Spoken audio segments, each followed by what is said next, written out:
पाथर्डीवर मुंबईच्या गाडीत कल्याणच्या गाडीत बसलेली एक महिला, तिची पर्स चोरीला गेला तिच्या निदर्शनास आलं आणि तिच्या बाजूला एक बसलेली महिला होती, ती गरोदर वाटत होती आणि ती मध्ये तिसगावला उतरून गेली.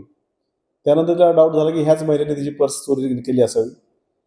फिर्यादीने त्या संशयित महिलेच्या गोंदलेलं सर्व लक्षात ठेवलं होतं आणि त्याप्रमाणे तिने फिर्याद दिली.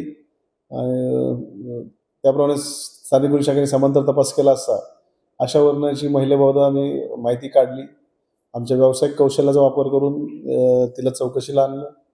त्यावेळेस तिने तो गुन्हा कबूल केला आणि तो गुन्हा तिने तिच्या मित्राच्या मदतीने केला होता. त्या मित्राला आणल्यानंतर त्या गुन्ह्यात चोरीस गेलेली मालमत्ता देखील मिळाली. हे दोन्ही जे आरोपी आहेत त्यांची मोडच अशी होती की एस टीमध्ये बसायचं आणि अतिशय भोळाबाबडा आव आणायचा आणि त्या बाजूच्या महिलेचा विश्वास निर्माण करायचा, गप्पाच्या नादामध्ये तिची पर्स किंवा जे काही बॅगेतील सामान आहे ते चोरी करायचं आणि पुढच्या स्टॉपवर उतरून जायचं. दुसरा आरोपी जो आहे तो गाडी घेऊन त्या महिलेला घ्यायचा आणि हे दोघं निघून जायचे.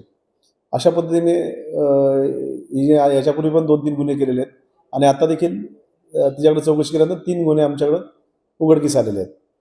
हा जे दोन्ही आरोपी आहेत दोघं पण इंस्टाग्रामवर रील स्टार असून महिला आरोपीचे जवळजवळ 50,000 पेक्षा जास्त फॉलोअर्स आहेत, तर पुरुष आरोपीचे 65,000 पेक्षा जास्त फॉलोअर्स आहेत.